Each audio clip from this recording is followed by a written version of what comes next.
আল হক এসেছে সত্য, ওয়াজাহাকাল বাতিল চলে গেছে মিথ্যে। ইন্নাল বাতিলা নিশ্চয় মিথ্যে, কানা জাহুকা চিরদিন মুসলিম চিররণবীর। আমি মরণকে করি না ভয়, মরলে শহীদ বাঁচলে গাজী, আমার উভয় সমান। গজব সমূহ নিয়ে কোরআন এবং হাদিস থেকে আলোচনা করেছিলাম। আজ আমরা বনে ইসরাইলের নবী সাইয়েদনা মুসা আলাইহিস সালামের সময়ে ঘটে যাওয়া তিনটি বিস্ময়কর ঘটনা নিয়ে কোরআন এবং হাদিস থেকে আলোচনা করব ইনশাআল্লাহ। মুসা আলাইহিস সালামের সময়ে বনে ইসরাইলের মধ্যে মুসা আলাইহিস সালামের সময়ে তিনটি আশ্চর্যজনক ঘটনা ঘটেছিল। তার মধ্যে প্রথম ঘটনাটি ছিল এই, বনে ইসরাইলের মধ্যে এক লোককে হত্যা করা হয়েছিল, কিন্তু হত্যাকারী বা খুনি যে ব্যক্তি তার কোনো সন্ধান পাওয়া যাচ্ছিল না।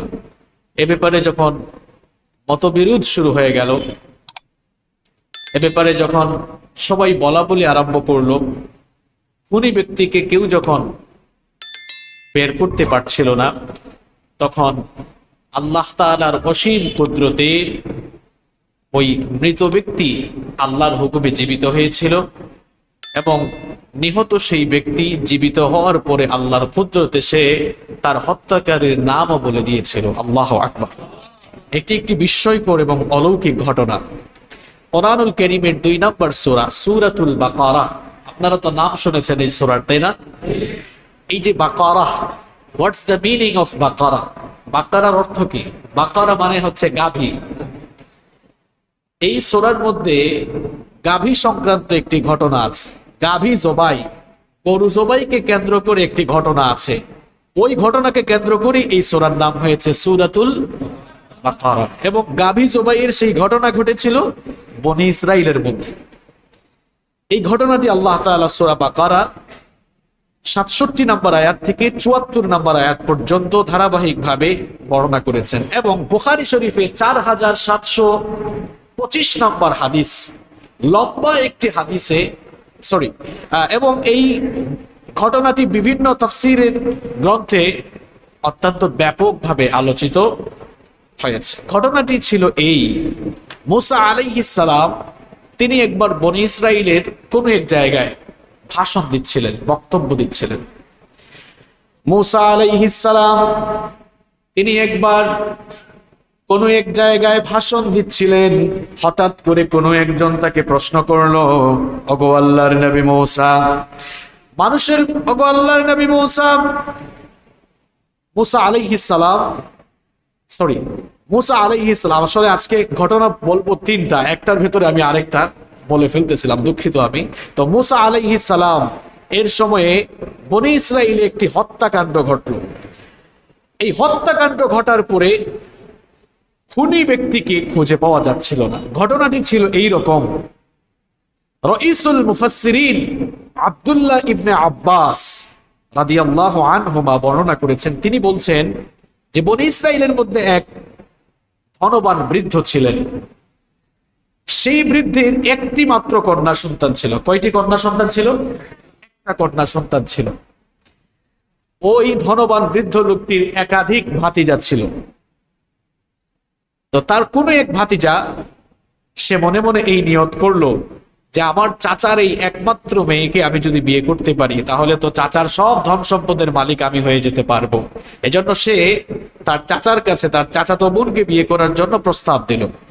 কিন্তু তার বৃদ্ধ ধনবান সেই চাচা তার প্রস্তাবে রাজি হলেন না। যখন তার চাচা তার প্রস্তাবে রাজি হলেন না, তখন সে একদিন রাতের বেলা তার চাচাকে সে হত্যা করে ফেলল। হত্যা করার পর সে কি করলো? ওই ব্যক্তির লাশ, এ ব্যাপারে দুটি বর্ণনা পাওয়া যায়। কোনো বর্ণনা এসেছে যে ওই লাশটা সে চৌরাস্তায় ফেলে দিল, আর কোনো বর্ণনা এসেছে সে তার অন্যান্য ভাই, অর্থাৎ যে লোকটিকে হত্যা করলো তার তো একাধিক ভাতিজা ছিল, আরেকজনের ঘরের দরজার সামনে ফেলে আসলো। সকালবেলা ভোরবেলা এখন সবাই দেখলো একজন মৃত লোককে, কিন্তু এই লোককে হত্যা কে করেছে, খুন কে করেছে, তার কোনো হদিস পাওয়া যাচ্ছে না। সবাই এই ব্যাপার নিয়ে আলোচনা শুরু করলো যে এই লোকটাকে রাতের বেলা কে হত্যা করে ফেললো। ঘটনাক্রমে যে তাকে হত্যা করেছে সে এবার বাহ্যিকভাবে কান্নাকাটি করে সবার সামনে গিয়ে বলতেছে যে আমার চাচাকে এভাবে রাতের বেলা নির্মম ভাবে হত্যা করা হলো, আমি আমার রক্তের বদলা চাচ্ছি, এর উত্তম বিচার চাচ্ছি। সে খুব করে সেই এবার বাহ্যিকভাবে কান্নাকাটি করে সেই বিচার চাইছে। এখন সবাই বলা বলি করলো কে তাকে হত্যা করলো।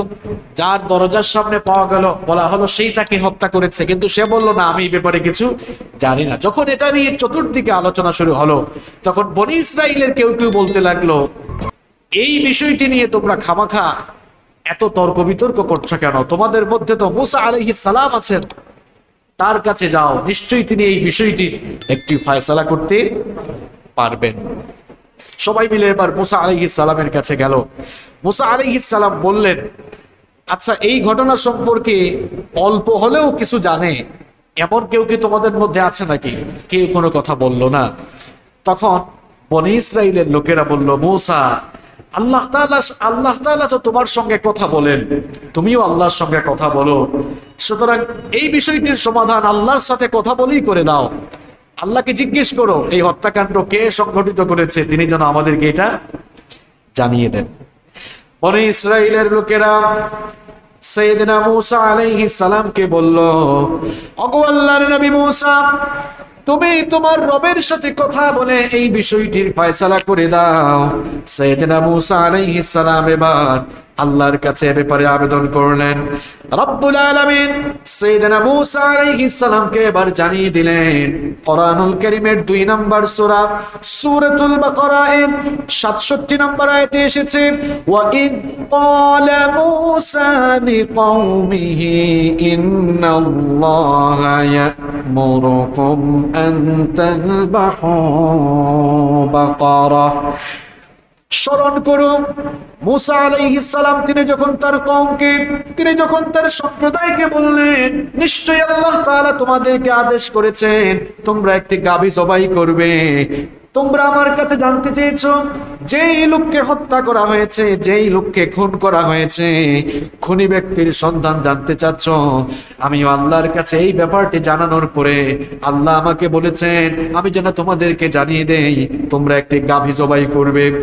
এই কথা বলার পর তার কওমের লোকেরা বলেছিল, ক্বালু আতাত্তাখিযুনা হুজুয়া, তারা বলেছিল, হে মূসা তুমি কি আমাদের সাথে ঠাট্টা করছো নাকি, উপহাস করছো নাকি? আমরা জানতে চাইলাম এই লোকটাকে হত্যা করা হয়েছে তার খুনিকে, আর তুমি বলছো তোমার আল্লাহ বলেছেন আমরা একটা গাভী জবাই করব।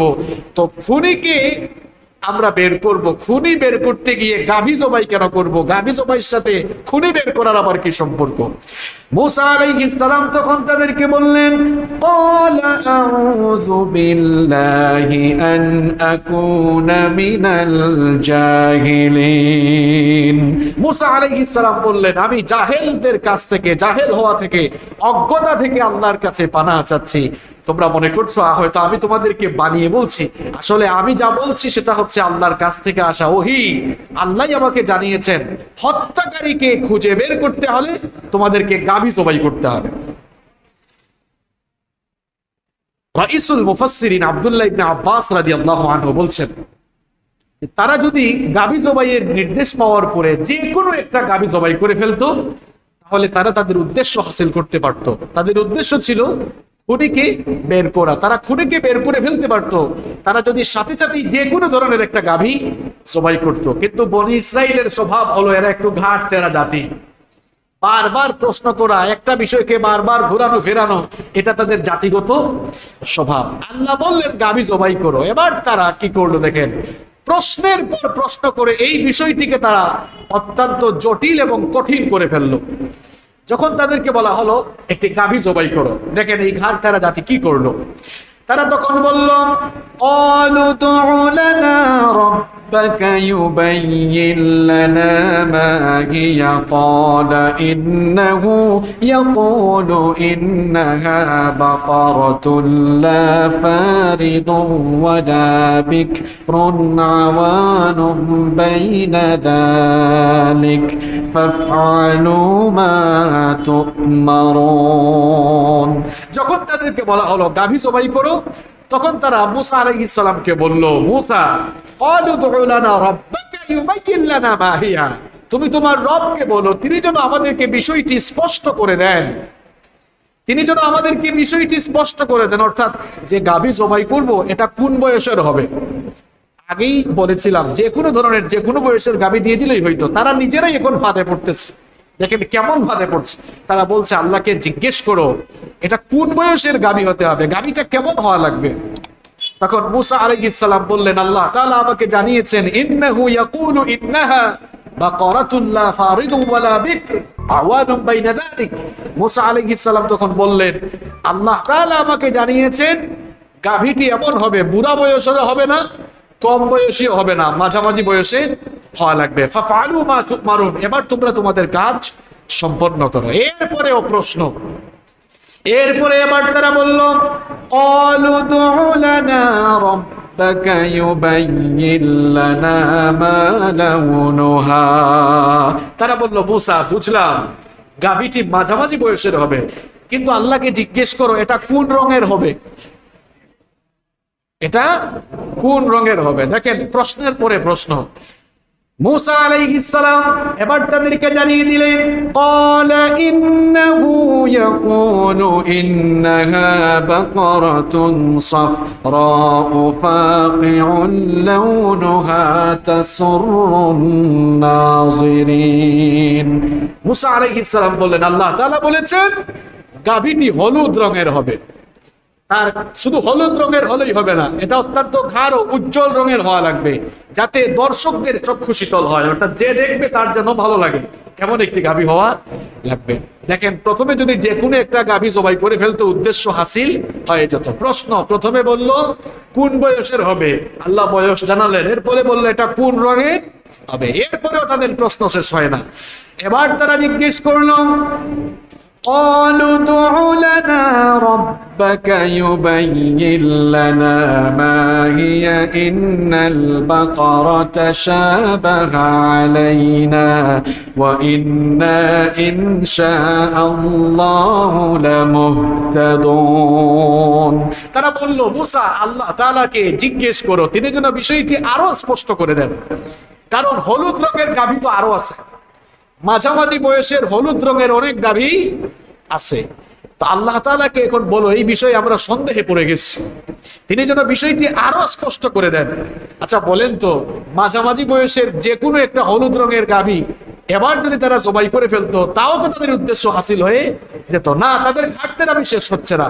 তারা বলল, মুসা আল্লাহকে জিজ্ঞেস করো বিষয়টি যেন তিনি আরো স্পষ্ট করেন, কারণ এটা আমাদের কাছে এখনো সন্দেহপূর্ণ মনে হচ্ছে।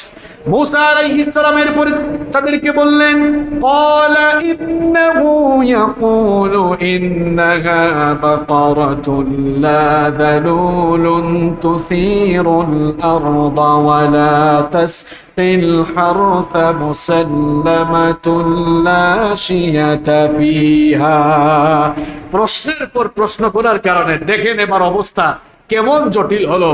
মুসা আলাইহিস সালাম বললেন, আল্লাহ তাআলা বলেছেন এমন একটি গাভী তোমাদেরকে জবাই করা লাগবে যেই গাভী কোনোদিন, যেই গাভী দিয়ে হাল চাষ করা হয় নাই, যেই গাভী দিয়ে কোনোদিন কোন জমিনে খেতেও পানি দেওয়া হয় নাই, এমন গাভী যা অসুস্থও না, একদম সুস্থ নিখুঁত অত্যন্ত সুঠামদেহী একটি গাভী হওয়া লাগবে। প্রশ্ন করার কারণে এখন বিষয়টি তাদের জন্য জটিল হচ্ছে না আরো সহজ হচ্ছে? এখন দেখেন তো কেমন কথা। আল্লাহ তাআলা বললেন, যাও এবার এমন এক গাভী বের করে আনো, এটা মাঝ বয়সী হওয়া লাগবে, হলুদ রঙের হওয়া লাগবে, এরপরে এমন গাভী যেটা দিয়ে কেউ কোনোদিন হাল চাষও করে নাই। এখন যখন আল্লাহ তাআলা তাদেরকে এটা জানিয়ে দিলেন, হাঁটতে রাই যাতে বিষয়টি যখন কঠিন হয়ে গেল, এখন তারা বলল, ক্বালুল আনা জিতা বিল হাক্কি ফাযাবাহুহা ওয়া মা কাদু ইয়াফআলুন। তারা বলল, মুসা, এখন বিষয়টি আমাদের কাছে স্পষ্ট হয়েছে, বুঝতে পেরেছি আমরা কেমন পশু জবাই করা লাগবে। কিন্তু যেই শর্তগুলো বলা হয়েছে, মাঝ বয়সী হলুদ রঙের গাভী, যেই গাভী দিয়ে হাল চাষও করা হয় না, যেই গাভী দিয়ে কখনো কোনো কাজ করা হয় না, এই রকম গাভী খুঁজে পাওয়া এটা কি খুব সহজ ব্যাপার নাকি অত্যন্ত দুর্লভ এবং কঠিন ব্যাপার? তারা খোঁজা শুরু করলো। খুঁজতে খুঁজতে, অনেক খুঁজতে খুঁজতে, বহু খুঁজতে খুঁজতে তারা এরকম একটা গাভী পেল। মাঝ বয়সী হলুদ রঙের এমন একটি গাভী তারা পেল, যে গাভী দিয়ে কখনো হাল চাষ করা হয় নাই, যে গাভী সুস্থ, এরকম একটি গাভী পেল। এখন গাভী পাওয়ার পরে, খুঁজে পাওয়ার পরে সমস্যা দেখা দিল। এরকম একটা গাভী তারা পেয়েছে, আর কোথাও এটা পাচ্ছে না।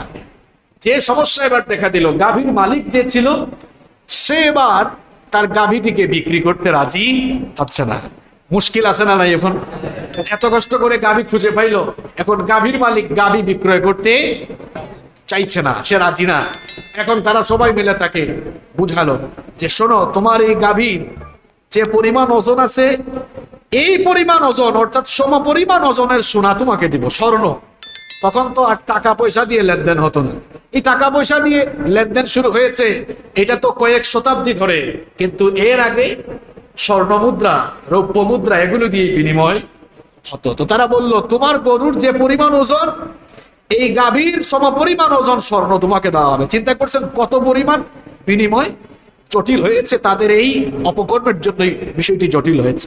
এরপরেও গাভীওয়ালা, গাভীর মালিক রাজি হচ্ছে।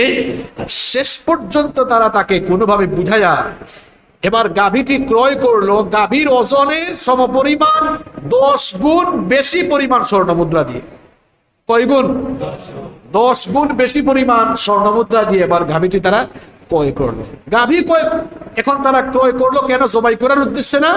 কিন্তু দেখেন, জবাই করার পরে তারা বললো, না, এটা আমরা জবাই করবো না, যেহেতু এত বিনিময় দিয়ে জবাই আমরা কিনলাম, এটা জবাই করবো না। আল্লাহ তাআলা বলছেন, ওমা কাদু ইয়াফআলুন, জবাই করতে তারা ইতস্ততা বোধ শুরু করলো। এরপরে পূর্ববর্তী যে গজব, এগুলা তাদের মাথায় আবার আসছে, মনে করলো এখন যদি আবার কোনো গজব নেমে আসে, এখন বললো ঠিক আছে, আমরা এটাকে জবাই করব। জবাই করার পরে কি ঘটলো? আল্লাহ তাআলা বললেন, মুসা আলাইহিস সালামকে বললেন, যে পশুটিকে জবাই করা হয়েছে ওই গাভীর গোশতের একটা টুকরা দিয়ে মৃত ব্যক্তিকে হালকা আঘাত করো। আল্লাহ তাআলা বললেন, ফাকুলনা ইদরিবুহু বিবাদিহা কাযালিকা ইউহয়িল্লাহুল মাউতা ওয়া ইউরিকুম আয়াতিহি লাআল্লাকুম তা'কিলুন। আল্লাহ তাআলা বললেন, ফাকুলনা ইদরিবুহু বিবাদিহা, এই গাভীর গোশতের টুকরা দিয়ে, গোশতের যে কোনো একটি টুকরা দিয়ে মৃত ব্যক্তিকে আঘাত করো। মৃত ব্যক্তিকে যখন এবারে জবাইকৃত গাভীর এক টুকরা মাংস দিয়ে আঘাত করা হলো, আল্লাহর হুকুমে, আল্লাহর কুদরতে মৃত ব্যক্তি এবার জীবিত হয়ে গেল। কোনো বর্ণনা এসেছে যে তার গলা থেকে তখন রক্ত ঝরছিল। মুসা আলাইহিস সালাম তাকে জিজ্ঞেস করলেন, তোমাকে কে হত্যা করেছিল? তখন মৃত ব্যক্তি বলল, ওই আমার যে ভাতিজা আপনার কাছে এসে কেঁদে কেঁদে বিচার দিয়েছে, সেই এই কাজ করেছে, সেই আমাকে হত্যা করেছে। এই ঘটনা দেখার পরে, সচক্ষে বনী ইসরাইলের লোকেরা দেখার পরে, অলৌকিক এই ঘটনা দেখার পরে তারা বিস্মিত হয়ে গেল, হতবাক হয়ে গেল। আল্লাহ তাআলা বলছেন যে, কাযালিকা ইউহয়িল্লাহুল মাউতা, এভাবেই আল্লাহ তাআলা মৃতকে জীবিত করেন। আজও পৃথিবীতে বহু মানুষ আছে, এরা মৃত্যুকে বিশ্বাস করলেও মৃত্যু পরবর্তী জীবনকে অস্বীকার করে। এজন্য সূরা কিয়ামার মধ্যে আল্লাহ তাআলা বলেছেন, আলাম ইয়াকুন নুতফাতাম মিন মানিয়্যিন ইউমনা, এই বিজ্ঞান মনস্ক মানুষ যারা, আল্লাহ আপনাদের জন্য প্রশ্ন ছুড়ে দিয়েছেন। আপনারা তো বিজ্ঞান নিয়ে বেশি পড়াশোনা গবেষণা করতে করতে এখন অনেকেই আছে যারা মৃত্যু পরবর্তী জীবন মানতে চায় না। এদের উদ্দেশ্যে আল্লাহ সূরা কিয়ামায় শেষের দিকে প্রশ্ন ছুড়ে দিয়েছেন, আলাম ইয়াকুন নুতফাতাম মিন মানিয়্যিন ইউমনা, তুমি কি তোমার বাপ, আল্লাহ তাআলা প্রশ্ন করছেন, তুমি কি তোমার বাবার যে স্পাম ছিল, সেই স্পাম সমূহ থেকে নির্গত হওয়া এক ফোঁটা স্পাম ছিলে না? তুমি এক ফোঁটা স্পাম ছিলে, স্থলিত 1 ফোঁটা শুক্রবিন্দু থেকে আমাদেরকে বানালেন কে? কি প্রশ্ন আল্লাহ করেছেন। আল্লাহ বলছেন, তুমি কি 1 ফোঁটা নাপাক পানি ছিলে না? সেই নাপাক পানি থেকে আমি তোমাকে স্টেপ বাই স্টেপ মায়ের পেটের ভেতরে তৈরি করে এরপরে দুনিয়াতে নিয়ে এসেছি। আর সূরা কিয়ামা আল্লাহ শেষ করলেন এভাবে, প্রশ্ন করে বর্ণনা দিয়ে শেষ করলেন এভাবে, আলাইসা যালিকা বিকাদিরিন আলা আন ইউহইয়াল মাউতা। যেখানে তোমার নাম ঠিকানা ঘর বাড়ি কিছুই ছিল না, অস্তিত্বহীনতা থেকে যিনি তোমাকে অস্তিত্ব দিলেন, তিনি বুঝি তুমি মরে গেলে আবার তোমাকে জিন্দা করতে পারবেন না? পারবেন কিনা? সুতরাং আল্লাহ তাআলা এই বনি ইসরাইলের মধ্যেই এমন একটি ঘটনা ঘটালেন, মৃত ব্যক্তিকে আল্লাহ জীবিত করে দিলেন। আল্লাহ পারেন কিনা? কথা বলেন না কেন? আল্লাহ পারেন কিনা? এই ঘটনা স্বচক্ষে বনি ইসরাইলের লোকেরা দেখলো। এই ঘটনা নিজের চোখে দেখার পরেও তাদের অন্তর, তাদের হৃদয় আল্লাহর প্রতি অনুগত হলো না। এই জন্য আল্লাহ তাআলা বললেন, সুম্মা কাসাত কুলুবুকুম মিন বাদি যালিকা ফাহিয়া কাল হিজারাতি আও আশাদ্দু কাসওয়া। আল্লাহ তাআলা বলছেন, অতঃপর তাদের অন্তর আরো কঠিন হয়ে গেল। এই ঘটনা দেখার পরে তাদের অন্তর আরো কঠিন হয়ে গেল, এত কঠিন যে পাথরের চেয়ে আরো কঠিন হয়ে গেল। এরপরে আল্লাহ পাথরের কথা এখানে বলছেন। আল্লাহ তাআলা বলছেন, ওয়া ইন্না মিনাল হিজারাতি লামা ইয়াতাফাজ্জারু মিনহুল আনহার ওয়া ইন্না মিনহা লামা ইয়াশশাক্কাকু ফায়াখরুজু মিনহুল মা ওয়া ইন্না মিনহা লামা ইয়াহবিতু মিন খাশইয়াতিল্লাহ ওয়া মা আল্লাহু বিগাফিলিন আম্মা তা'মালুন। আল্লাহ তাআলা বলছেন, নিশ্চয়ই পাথরের মধ্যে এমন কিছু পাথর আছে যে পাথর থেকে নহর, ঝর্ণা ধারা উচ্চারিত হয়। আবার এমনও কিছু পাথর রয়েছে যা আল্লাহর হুকুমে চূর্ণ বিচূর্ণ হয়ে সেখান থেকে ঝর্ণা ধারা উদ্গীত হয়। এরপরে আল্লাহ তাআলা বলছেন, উদ্গত হয়। এরপরে আল্লাহ তাআলা বলছেন, পাথরের মধ্যে আবার এমন কিছু পাথর আছে যা আল্লাহর ভয়ে খসে পড়ে যায়, আল্লাহর ভয়ে যেগুলো চূর্ণ বিচূর্ণ হয়ে যায়। আল্লাহু আকবার। আল্লাহ বলছেন, আল্লাহর ভয়ে পাথর থেকে ঝর্ণা ধারা বহমান হয়, আল্লাহর ভয়ে পাথর চূর্ণ বিচূর্ণ হয়, আল্লাহর ভয়ে পাথর ধসে পড়ে। কিন্তু এই বনি ইসরাইলের লোকগুলোর অন্তর এই পাথরের চাইতে আরো কঠিন। নিজের চোখে এত ঘটনা দেখার পরেও তাদের অন্তর কঠিন থেকে গেল, বরং বারবার তারা আল্লাহর সাথে সীমালঙ্ঘন, বারবার তারা আল্লাহর সাথে বিদ্রোহ এবং নবীর সঙ্গে বেয়াদবি করেছে, যা গত 5 জুমায় আপনাদেরকে শুনিয়েছি। এত অনুগ্রহ তারা আল্লাহর কাছ থেকে পেয়েছে, এত ঘটনা নিজের চোখে তারা দেখেছে। মনে আছে কিনা আপনাদের? গত জুমার আগের জুমায় বলেছিলাম, তুর পাহাড়ে তারা গিয়েছে, মুসা আলাইহিস সালাম আল্লাহর সঙ্গে কথা বলেছেন, সেটা শুনেছে। তুর পাহাড়কে তাদের মাথার উপরে তোলা হয়েছে, সেটাও নিজের চোখে দেখেছে। আবার আজকে বললাম, গাভী জবাই করার পর জবাইকৃত পশুর মাংসের টুকরা দিয়ে মৃত ব্যক্তিকে আঘাত করার পর মৃত ব্যক্তি জীবিত হয়েছে। এত ঘটনা ঘটার পরে আল্লাহ বলছেন, সুম্মা কাসাত কুলুবুকুম, এদের অন্তর কঠিন হয়ে গেল। এরা বারবার আল্লাহর সঙ্গে সীমালঙ্ঘন আর নবীর সঙ্গে বেয়াদবি করেছে, বারবার আল্লাহর সাথে নাফরমানি, সীমালঙ্ঘন আর নবীর সঙ্গে বেয়াদবির পরিণতি কিন্তু বনি ইসরাইল জাতির ভালো হয়। এত কঠিন পরিণতি তাদের জন্য নেমে এসেছিল আল্লাহর সঙ্গে সীমালঙ্ঘন আর নবীর সঙ্গে বেয়াদবির কারণে। সেই বনি ইসরাইল জাতি আল্লাহর গজবে নিপতিত হয়েছিল এবং তারা চিরকাল আল্লাহর লানত প্রাপ্ত অভিশপ্ত জাতিতে পরিণত হয়েছে। শুধু মুসা নবীর উম্মতরাই নবীর সঙ্গে বেয়াদবি করে আল্লাহর গজবে পড়ে নাই, বরং যুগে যুগে যারাই নবীর সঙ্গে বেয়াদবি করেছে তারা দুনিয়ায়ও লাঞ্ছনাকর পরিস্থিতির সম্মুখীন হয়েছে, আর আখিরাতের গজব তো তাদের জন্য আছেই আছে, এতে কোনো সন্দেহ নাই। মুহাম্মাদুর রাসূলুল্লাহ সাল্লাল্লাহু আলাইহি ওয়াসাল্লামের সাথে যারাই বেয়াদবি করেছে, যারাই আমার নবীকে, নবীর সময়ে, নবীজির যুগে যারা নবীজিকে কষ্ট দিয়েছে, গালি দিয়েছে, তারা আল্লাহর কাছ থেকে পেয়েছে। এত ঘটনা নিজের চোখে তারা দেখেছে। মনে আছে কিনা আপনাদের? গত জুমার আগের জুমায় বলেছিলাম, তুর পাহাড়ে তারা গিয়েছে, মুসা আলাইহিস সালাম আল্লাহর সঙ্গে কথা বলেছেন, সেটা শুনেছে। তুর পাহাড়কে তাদের মাথার উপরে তোলা হয়েছে, সেটাও নিজের চোখে দেখেছে। আবার আজকে বললাম, গাভী জবাই করার পর জবাইকৃত পশুর মাংসের টুকরা দিয়ে মৃত ব্যক্তিকে আঘাত করার পর মৃত ব্যক্তি জীবিত হয়েছে। এত ঘটনা ঘটার পরে আল্লাহ বলছেন সুম্মা কাসাত কুলুবুকুম, এদের অন্তর কঠিন হয়ে গেল। এরা বারবার আল্লাহর সঙ্গে সীমালঙ্ঘন আর নবীর সঙ্গে বেয়াদবি করেছে, বারবার আল্লাহর সাথে নাফরমানি সীমালঙ্ঘন আর নবীর সঙ্গে বেয়াদবির পরিণতি কিন্তু বনি ইসরাইল জাতির ভালো হয়। এত কঠিন পরিণতি তাদের জন্য নেমে এসেছিল আল্লাহর সঙ্গে সীমালঙ্ঘন আর নবীর সঙ্গে বেয়াদবির কারণে। সেই বনি ইসরাইল জাতি আল্লাহর গজবে নিপতিত হয়েছিল এবং তারা চিরকাল আল্লাহর লানত প্রাপ্ত অভিশপ্ত জাতিতে পরিণত হয়েছে। শুধু মুসা নবীর উম্মতরাই নবীর সঙ্গে বেয়াদবি করে আল্লাহর গজবে পড়ে নাই, বরং যুগে যুগে যারাই নবীর সঙ্গে বেয়াদবি করেছে তারা দুনিয়ায়ও লাঞ্ছনাকর পরিস্থিতির সম্মুখীন হয়েছে, আর আখিরাতের গজব তো তাদের জন্য আছেই আছে, এতে কোনো সন্দেহ নাই। মুহাম্মাদুর রাসূলুল্লাহ সাল্লাল্লাহু আলাইহি ওয়াসাল্লামের সাথে যারাই বেয়াদবি করেছে, যারাই আমার নবীকে নবীর সময়ে নবীজির যুগে যারা নবীজিকে কষ্ট দিয়েছে, গালি দিয়েছে, তারা সবাই ধ্বংস হয়ে গিয়েছে। একজনের ব্যাপারে তো আল্লাহ সূরা নাজিল করেছেন, তাব্বাত ইয়াদা আবি লাহাবি ওয়া তাব। আপনারা এই সূরার ব্যাকগ্রাউন্ড সাবাবুন নুজুল পড়বেন। আবু লাহাব যখন নবীজিকে গালি দিয়েছিল তাব্বাল্লাকা ইয়া মুহাম্মদ বলে, আল্লাহ তাআলা সাথে সাথেই তার নামে সূরা নাজিল করে আল্লাহ তাআলা আবু লাহাবকেও গালি দিলেন। আল্লাহু আকবার।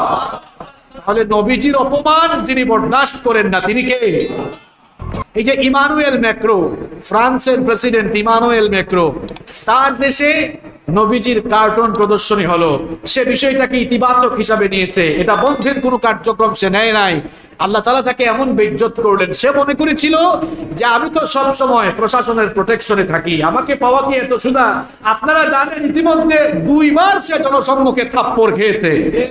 এটা তো দুনিয়ার মানুষের থাপ্পড় খেয়েছে। ইমানুয়েল ম্যাক্রো যে ফেরেশতাদের কত থাপ্পড় খায় এটা আল্লাহ কেবল ভালো জানেন। মানুষের শুধু থাপ্পড় খাইছে, ফেরেশতাদের কেমনে থাপড়াবে এটা তো সে এখনো জানে না। এখনো ফেরেশতার থাপড়ানো বাকি আছে, ফেরেশতার থাপড়ানো বাকি। এরপরে ফেরেশতার লোহার রড দিয়ে, লোহার মুগুর দিয়ে পিটানো বাকি। আর জাহান্নামের আগুনে জাহান্নামের শাস্তি তো এখনো বাকি আছে ইনশাআল্লাহ। কারণ আল্লাহ তাআলা কোরআনুল কারীমে সুস্পষ্ট বলেছেন, কোরআনুল কারীমের 33 নম্বর সূরা, সূরা আহজাবের 57 নম্বর আয়াত আল্লাহ তাআলা সুস্পষ্ট করে বলেছেন নবী অবমাননার এই বিষয়টিকে আল্লাহ তাআলা এত সোজাভাবে নেন না, এদের জন্য দুনিয়া আখিরাতে শাস্তি রয়েছে। ঘোষণাটা কার? কোরআনুল কারীমের 33 নম্বর সূরা, সূরাতুল আহজাবের 57 নম্বর আয়াতে রব্বুল আলামিন বললেন, ইন্নাল্লাযীনা ইউযুনাল্লাহা ওয়া রাসূলাহু লা'আনাহুমুল্লাহু ফিদ দুনিয়া ওয়াল আখিরাহ ওয়া আ'আদ্দা লাহুম আযাবাম মুহিনা। আল্লাহ তাআলা বলছেন নিশ্চয়ই যারা আল্লাহ এবং তার রাসূলকে কষ্ট দেয়, লা'আনাহুমুল্লাহু ফিদ দুনিয়া ওয়াল আখিরাহ, আল্লাহ তাআলা ওই কুখ্যাত লোকগুলোকে দুনিয়া আখিরাতে লানত দিয়েছেন। শুধু তাই নয়, ওয়া আ'আদ্দা লাহুম আযাবাম মুহিনা, আল্লাহ তাআলা তাদের জন্য যন্ত্রণাদায়ক আযাবেরও ব্যবস্থা রেখেছেন। এই ইমানুয়েল ম্যাক্রো নবীজিকে অবমাননা করতে গিয়ে নিজেই সে ইতিমধ্যে 2 বার, আপনারা সোশ্যাল মিডিয়ায় দেখেছেন, 2 বার কিন্তু খুব ভালো মাপের থাপ্পড়ি খাইছে। আরো যে কত থাপ্পড় তার জন্য বাকি আছে আল্লাহু আলাম। এরপরে 2-3 দিন আগে আবার আরেক কুখ্যাত লোক মারা গেল, সুইডিশ কার্টুনিস্ট লার্স ভিক্স। কি নাম রাখছে দেখছেন? ভিক্স নাম রেখে তুইছে, লার্স ভিক্স। 2007 সালে সে নবীজির কার্টুন বানিয়েছিল, ব্যঙ্গচিত্র একেই সেটাকে প্রদর্শন করা হয়েছিল। আপনারা জানেন 2007 সালের সেই ঘটনা ঘটার পর গোটা পৃথিবীর মুসলমানরা তাদের ক্ষোভ এবং নিন্দার বহিঃপ্রকাশ ঘটিয়েছিল। তার এই অপকর্মের পরে যখন গোটা পৃথিবীর মুসলমানরা এটা নিয়ে নিন্দা জানালো, তখন লার্স ভিক্স তার যান বাঁচানোর জন্য, আপনারা তো জানেন যে আল কায়দা তার মাথার জন্য তখন $1 লক্ষ মার্কিন ঘোষণা করেছিল। তখন নিজের যান বাঁচানোর জন্য 2007 সাল থেকেই সে পুলিশি পাহারায়, পুলিশি প্রটোকল নিয়ে চলাফেরা করত। মানে ভাবখানা যেন এমন ছিল যে আমি যা করার তো করে ফেলেছি, আমি পুলিশি প্রটোকল নিয়ে চলবো, তাহলে মানুষের রোষানল থেকে বাঁচতে পারবো। মিয়া, পুলিশি প্রটোকল নিয়ে তো মানুষের রোষানল থেকে বাঁচা যায়, কিন্তু সারা দুনিয়ার সমস্ত প্রশাসন নিয়ে ঘুরলেও আল্লাহর রোষানল থেকে বাঁচা যায় না। তুমি মনে করেছো পুলিশি প্রটোকল নিয়ে ঘুরতেছো, মানুষ আমাকে ধরতে পারবে না, ছুঁইতে পারবে না, আমার কোনো ক্ষতি করতে পারবে না, তো তোমার এই পুলিশ দিয়ে কি তুমি আল্লাহর রোষানল থেকে বাঁচতে পারবে নাকি? কারণ আল্লাহ তাআলা বলেছেন ইন্না বাতশা রাব্বিকা লাশাদীদ। আল্লাহ তাআলা বলছেন তোমার রবের ধরাটা বড় কঠিন। আল্লাহ ধরেন না, কিন্তু যখন ধরেন তখন কিন্তু ছাড়েন না, এমন ধরা ধরেন। ইন্না বাতশা রাব্বিকা লাশাদীদ। আল্লাহ তাআলা বলছেন তোমার রবের পাকড়াও এটা বড় কঠিন। লার্স ভিক্স নামের কেউ আমাদের দেশে না থাকলেও দেখবেন এই চরিত্রের কিছু মানুষ আছে, মন যা চায় আলেম ওলামাদেরকে নিয়ে তা বলবে, আলেম ওলামাদেরকে অত্যন্ত নিচুমানের ওয়ার্ড আলেম ওলামাদের জন্য ব্যবহার করবে, আর ইসলামের বিরুদ্ধে সারাদিন কথা বলবে, কাজ করবে, মনে করে আমার সাথে তো পুলিশ র্যাব প্রটোকল আছে, কে আর আমাকে ধরতে পারে। মিয়া, এই লার্স ভিক্স থেকে শিক্ষা নাও। মনে করছিল যে পুলিশি পাহারায় তো আছি, কে আর আমাকে ধরবে, কে আর আমাকে ধরবে। আল্লাহর রোষানল থেকে বাঁচতে পারে নাই। ওই পুলিশের গাড়িতে থাকা অবস্থায় আপনারা জানেন রোড অ্যাক্সিডেন্ট করে মারা গিয়েছে। কোন সংবাদ মাধ্যমে দেখেছি যে যখন আগুন নেভাতে গিয়েছে তখন নাকি আগুন আরো জ্বলে উঠেছে। আমরা তো আর জানি না, কিন্তু সংবাদ মাধ্যমগুলোতে দেখেছি। হতে পারে এটা সত্যও হতে পারে। বলেন পুলিশি প্রটোকল নিয়ে চলাফেরা করেও বাঁচতে পেরেছে? তা আমাদের মধ্যে অনেকেই আছেন যারা এরকম যা মন চায় তাই বলেন। মনে করেন পুলিশ আর র্যাব তো সামনে পিছনে আছে, পা দিয়া হাত দিয়া তো সবসময় সালাম দেয়। ফেরেশতাদের কোন সময় কোন জিনিস দিয়া সালাম জানাবে, অভিবাদন জানাবে, এটা আল্লাহ ছাড়া কিন্তু আর কেউ জানে না। গত রাতে সারা দেশে ভূমিকম্প হয়েছিল, আপনারা সবাই জানেন তাই না? এই ভূমিকম্প এটা কি? হ্যাঁ, ভূমিকম্প এটা কি? শুধু গজব না, আরেকটু সুন্দর করে বলতে হবে। এই বুঝি আপনারা আলোচনা শুনে শুনে মনে রাখেন। এগুলো তো বহুবার আপনাদেরকে বলেছি। এগুলো হচ্ছে জুনদুম মিন জুনুদিল্লাহ, এগুলো আল্লাহর সৈনিক। এগুলো কার সৈনিক? আপনার যেমন সৈনিক আছে, আপনার যেমন প্রশাসন আছে, আল্লাহরও কিন্তু সৈনিক আছে। এইসব ভূমিকম্প এগুলো দিয়ে আল্লাহ আমাদেরকে ধ্বংস করতে 1 সেকেন্ডও লাগবে? কথা কর না কেন, 1 সেকেন্ডও লাগবে? আল্লাহ বলবেন কুন ফায়াকুন, আল্লাহ বলবেন শেষ, ধ্বংস হয়ে যাবে। এত বড়াই কিসে? বলেন যে চট্টগ্রাম শহরে আমরা বাস করছি, এত উঁচু উঁচু বিল্ডিং, যদি আল্লাহ তাআলা আল্লাহ না করুন যদি এরকম কোনো গজব চলে আসে, যদি এরকম মারাত্মক পর্যায়ের কোনো ভূমিকম্প হয়, সব দেখবেন সাথে সাথে মাটির সাথে ধসে যাবে। এটা হওয়া কি অসম্ভব কিছু? জন্য শিক্ষা নিতে হবে। মন যা চায় তা আমরা বলে ফেলি, করে ফেলি। আমাদেরকে অনেক শ্রেণীর লোকেরা মানুষই মনে করতে চায় না, অথচ এরা হচ্ছে ইন্নাল উলামা ওয়ারাসাতুল আম্বিয়া, এরা নবীগণের ওয়ারিস। আর নবী আসবেন না, নবীগণের দায়িত্ব যারা আঞ্জাম দিচ্ছেন, নবীওয়ালা কাজ যারা করছেন, দাওয়াতি কাজ যারা করছেন, জনগণের মাঝে যারা দ্বীন প্রচার করছেন, তারা হচ্ছেন এই উলামা। সুতরাং নবীগণ না থাকলেও নবীগণের ওয়ারিসদেরকে রেসপেক্ট করতে হবে, সম্মান করতে হবে, তাদেরকে ভালোবাসতে। এই লার্স ভিক্স তার পরিণতি কিন্তু ভালো হয় না। আমরা যেই কথা বলছিলাম যে নবীর সঙ্গে বেয়াদবির পরিণতি কখনো ভালো হয়। আল্লাহ তাআলা আমাদেরকে সঠিক সমঝ দান করুন। এই বাংলাদেশেই এখন এক শ্রেণীর লোক কাজ করছে, তারা আলেমদের সাথে সরকারের একটা দূরত্ব সৃষ্টি করতে চায়, সরকারের সাথে আলেমদের একটা দূরত্ব সৃষ্টি করতে চায়। এই জন্য আলেম ওলামাদের বিরুদ্ধে তারা সব জায়গায় প্রপাগান্ডা চালায় এবং আলেম ওলামাদের বিরুদ্ধে তথ্য সন্ত্রাস চালিয়ে আলেম ওলামাদের বিরুদ্ধে একচেটিয়া বর্তমানে কাজও করা হচ্ছে। আমরা সরকারকে বলতে চাই, আমরা তো সরকারের দুশমন নই, আমরা তো সরকারের দুশমন নই। আমরা তো বক্তব্য দিয়ে সরকারকে ক্ষমতা থেকে নামাইতেও পারবো না, উঠাইতেও পারবো না। আমরা সরকারের বিরোধী দল না, উলামায়ে কেরাম যারা আছেন তারা কোরআন হাদিসের কথা বলেন, তাদেরকে কোরআন হাদিসের কথা বলার সুযোগ দিতে হবে।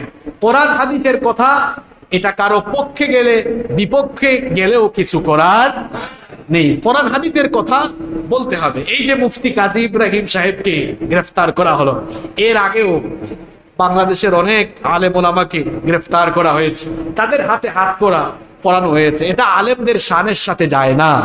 আমরা এই জন্য সরকারকে বলতে চাই, আমরা সরকারকে অনুরোধ করতে চাই যে সব কাজ প্রশাসনের উপরে ন্যস্ত না করে, যেহেতু আমাদের দেশে একটি ইসলামিক ফাউন্ডেশন আছে, ইসলামিক ফাউন্ডেশনটাকেও কিছু কাজ দেন। যদি দেশের কোনো আলেম কোনো ব্যাপারে বক্তব্য দিয়ে থাকেন আর সরকারের যদি সেই বক্তব্যের ব্যাখ্যা জানা লাগে, সরকার অবশ্যই সেই অধিকার রাখেন। ব্যাখ্যা যদি সরকার জানতে চান, তাহলে প্রশাসন দিয়ে কেন, ইসলামিক ফাউন্ডেশনে দেশের শীর্ষস্থানীয় ওলামাদেরকে দিয়ে একটা ওলামা বোর্ড গঠন করা হোক। যে ওলামা বোর্ডের কাজ হচ্ছে যে কোনো আলেম যদি কোনো অসংলগ্ন বক্তব্য দিয়ে থাকেন, ওই বোর্ড ওই আলেমকে ডাকবেন, তার কাছ থেকে ব্যাখ্যা জানতে চাইবেন। আচ্ছা বলেন তো, একজন আলেমের কাছ থেকে বক্তব্যের ব্যাখ্যা একজন আলেম জানবে না জাহেল জানবে? কি ভুল বললাম? কমন সেন্স কি বলে? আচ্ছা সূরা ইউসুফের ব্যাখ্যা এটা আপনি আলেমকে জিজ্ঞেস করলে সে বলতে পারবে, নাকি যার সারাদিন যে হাল চাষ করে সে বলতে পারবে? কথা বলেন না কেন? এখন একজন আলেম যদি কোনো একটি ব্যাপারে বক্তব্য দিতে গিয়ে যদি সেটা সরকারের কাছে মনে হয় যে ওই আলেম অসংলগ্ন কথাবার্তা বলেছেন, ভালো কথা, ইসলামিক ফাউন্ডেশন একটি বোর্ড থাকুক যেখানে শুধু আলেমরাই থাকবেন, শীর্ষ পর্যায়ের ওলামা।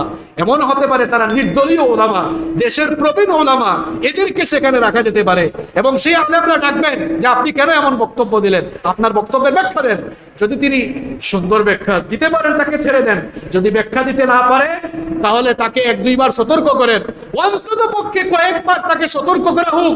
কয়েকবার সতর্ক করার পরেও যদি দেখা যায় ওই আলেম আসলেই তার কোনো মত, তার কোনো পথ বা তার কোনো দলীয় ইজম কায়েমের কাজ করছেন, তখন প্রশাসন তার বিরুদ্ধে ব্যবস্থা নিক। অন্তত পক্ষে এই কয়েকটি কাজ করলেও তো বোঝা যেত যে আসলেই আলেম ওলামাদের প্রতি শ্রদ্ধাবোধ এখনো দেশে আছে। এই প্রক্রিয়াগুলো করা হচ্ছে না কেন? আমরা সরকারের বন্ধু, দেশের উন্নয়নে সরকার যেমন কাজ করছেন, এটা সরকার সহ প্রশাসন সহ সকলকেই স্বীকার করতে হবে।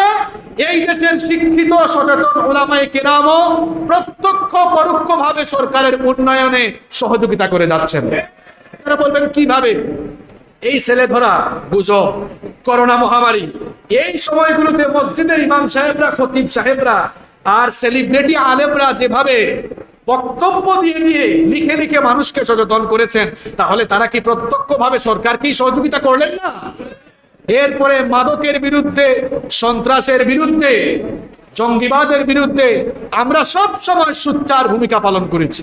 আমরা সব সময় যৌতুকের বিরুদ্ধে, মাদকের বিরুদ্ধে, সন্ত্রাসের বিরুদ্ধে, জঙ্গিবাদের বিরুদ্ধে কোরআন হাদিস থেকে বক্তব্য দিয়ে দিয়ে মানুষের মধ্যে আমরা সচেতনতা তৈরি করেছি, যেটা আমাদের প্রশাসনের ভাইয়েরা, পুলিশের ভাইয়েরা, র্যাবের ভাইয়েরা, প্রশাসনের ভাইয়েরা তারাও কষ্ট করে করে তারাও মাদক, এরপরে জঙ্গিবাদ, সন্ত্রাসবাদ নিধনে তারা যেমন কাজ করছেন, তারা হয়তো অস্ত্র হাতে নিয়ে কাজ করছেন, কিন্তু এই দেশের আলেম ওলামারা কোরআন হাদিস নামক অস্ত্রকে মুখে নিয়ে সেই বাণীগুলো প্রচার করে করে তারা প্রশাসনকে প্রত্যক্ষ আর পরোক্ষভাবে সহযোগিতা করছে। এই দেশে তথাকথিত কিছু নাস্তিক, মুরতাদ রয়েছে, তারা চায় না সরকারের সঙ্গে আলেমদের সুসম্পর্ক থাকুক। এই জন্য তারা মাঝখানে ঢুকে সরকার আর আলেমদের মধ্যে দূরত্ব সৃষ্টি করছে। এই জন্য আমরা সরকারকে বলতে চাই, এই জন্য আমরা সরকারের কাছে অনুরোধ জানাতে চাই, আলেম ওলামাদের প্রতি আপনারা একটু সদয় হন, আলেম ওলামাদেরকে যথাযোগ্য সম্মান করুন। যদি কোনো আলেম ওলামা তার বক্তব্যের মধ্যে কোনো অসংলগ্ন কথাবার্তা বলে থাকেন, ইসলামিক ফাউন্ডেশনে একটা বোর্ড করেন, সেখানে আলেম ওলামাদেরকে ডাকা হোক, অন্তত সম্মানের সাথে ডাকা হোক। এই যে কাজী ইব্রাহিম যে লোকটা আছেন, ওনাকে তো বাংলাদেশের বহু মানুষ চেনে। আচ্ছা বলেন তো, উনাকে যদি প্রশাসন থেকে ডাকা হতো উনি কি যেতেন না? উনি তো স্বেচ্ছায় যেতেন, এসে হাত করা পরে নেওয়া লাগতো না, উনি নিজে থেকেই যেতেন, সম্মানজনক ভাবে ডাকতে পারতেন। আমি বিশ্বাস করি শুধু কাজী ইব্রাহিম সাহেব নয়, এই দেশের প্রত্যেক আলেম উলামা তারা সরকারের প্রতি একটি পজিটিভ দৃষ্টিভঙ্গি রাখেন।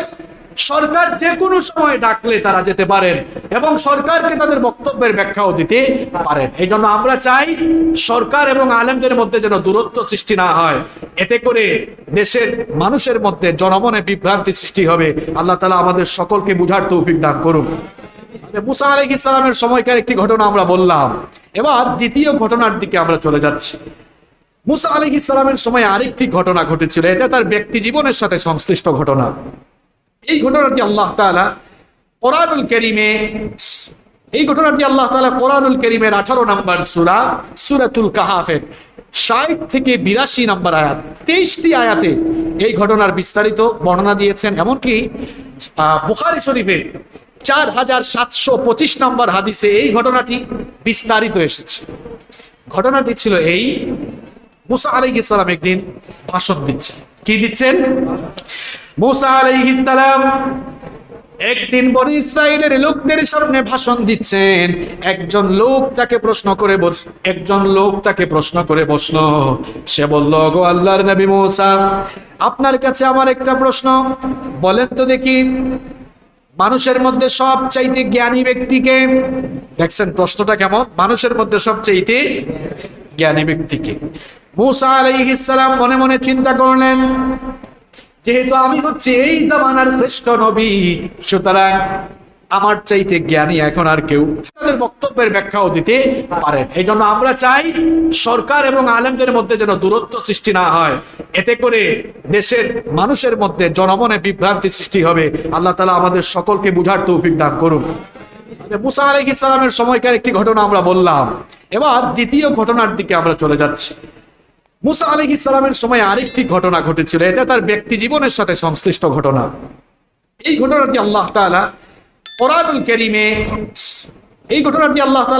কারীমের 18 নম্বর সূরা সূরাতুল কাহাফের 60 থেকে 82 নম্বর আয়াত, 23টি আয়াতে এই ঘটনার বিস্তারিত বর্ণনা দিয়েছেন। এমনকি বুখারী শরীফে 4725 নম্বর হাদিসে এই ঘটনাটি বিস্তারিত এসেছে।